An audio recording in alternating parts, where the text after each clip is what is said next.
Hi friends, అందరికీ నమస్కారం. నా పేరు కమలకుమారి, మాది బోధన్.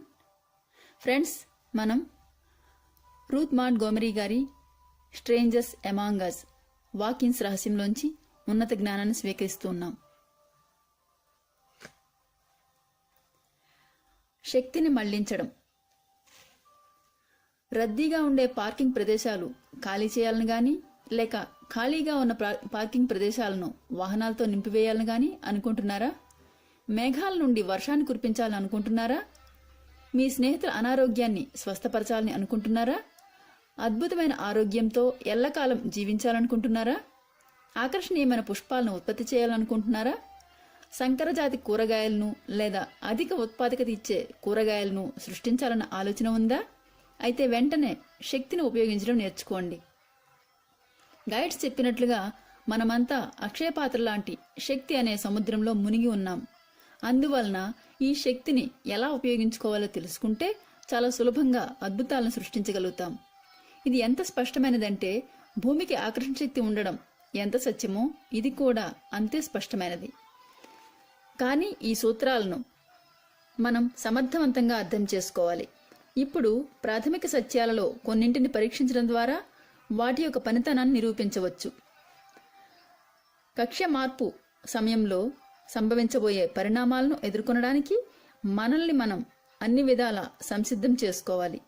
ఇక్కడ పరీక్షించి ప్రతిపాదించిన పద్ధతులు మనకు ఆ పరిస్థితులను ఎదుర్కొనడానికి ఉపయోగపడవచ్చు.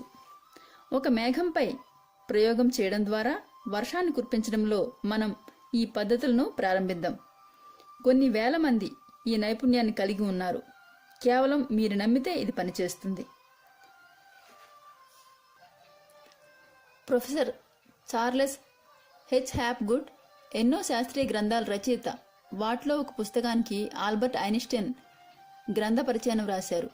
అతడి స్నేహితుల బృందం వరుసగా 3 సార్లు మేఘాలను వర్షించేటట్లు చేయడం చూసి ఆశ్చర్యపోయాడు. మీరు కూడా దీనిని పరీక్షించి చూడవచ్చు. ఒక చిన్న మేఘాన్ని ఎంచుకోండి. కొన్ని నిమిషాల పాటు మానసికంగా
కనబడకుండా పోయింది, లేక అదృశ్యమైపోయింది.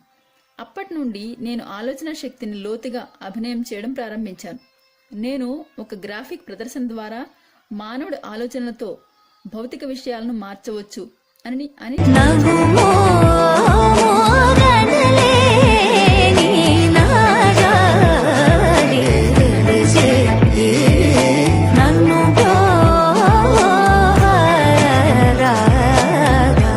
నేను తెలుసుకున్నది ఏమిటంటే, ఒక వ్యక్తి తన మనస్సు ద్వారా ఒక మేఘాన్ని నియంత్రించగలడంటే మనమంతా కలిసి పనిచేస్తే ఆలోచన శక్తితో లెక్కలేనన్ని మంచి పనులు చేయవచ్చు అని తెలుసుకున్నాను. గైడ్ సూచించినట్లు సుదూర భవిష్యత్తులో భూమిపై జరగబోయే వినాశనాన్ని లేదా చీకటి రోజులను నివారించాలంటే మనం అందరూ ఇప్పటి నుండే మన ఆలోచన శక్తిని ఉపయోగించి ఆ శక్తినంతా ప్రశాంతమైన ప్రపంచం వైపు కేంద్రీకరించాలి. ఆ శక్తి మన లక్ష్యం నెరవేరడానికి దోహదపడుతుంది. మనందరికంటే ఎంతో ఉన్నత స్థితిలో ఉన్న మేఘాలు వర్షించడంపైన ఎందుకు దృష్టి పెడతారు? కొత్త మేఘాలు గుంపులుగా ఏర్పడాలని ఎందుకు ఆలోచించరు? ఇది ఎంతో కళాత్మకమైనది. మరొక ప్రారంభకుడు మనస్సు యొక్క శక్తి ద్వారా ప్రయోగం చేసి ఎవరూ లేని చోట ఒక పార్కింగ్ స్థలాన్ని సృష్టించాలనుకున్నాడు. ఆ మూల సూత్రంను ప్రయోగించాడు. బలంగా నీకు ఏది కావాలో దానిని మనస్సులో చిత్రీకరించుకోవాలి. అప్పుడు నీ యొక్క అంతరంగాన్ని అనుసరించాలి. ప్రవాహంలో ఉంటే నీవు దానివైపు నడిపించబడతావు. వాహనాలు నిలిపే స్థలం కావాలనుకున్నప్పుడు అప్పటికప్పుడు దాని అవసరం యొక్క ప్రాధాన్యత తప్పనిసరిగా ఉండాలి.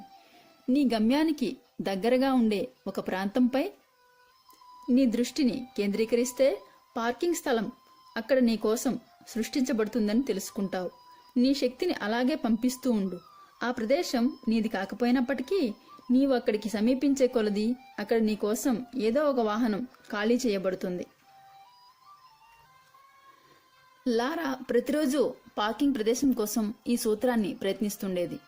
నేను కూడా అత్యవసర పరిస్థితిలో ప్రయత్నించి ఈ సూత్రం పనిచేస్తుందని తెలుసుకున్నాను.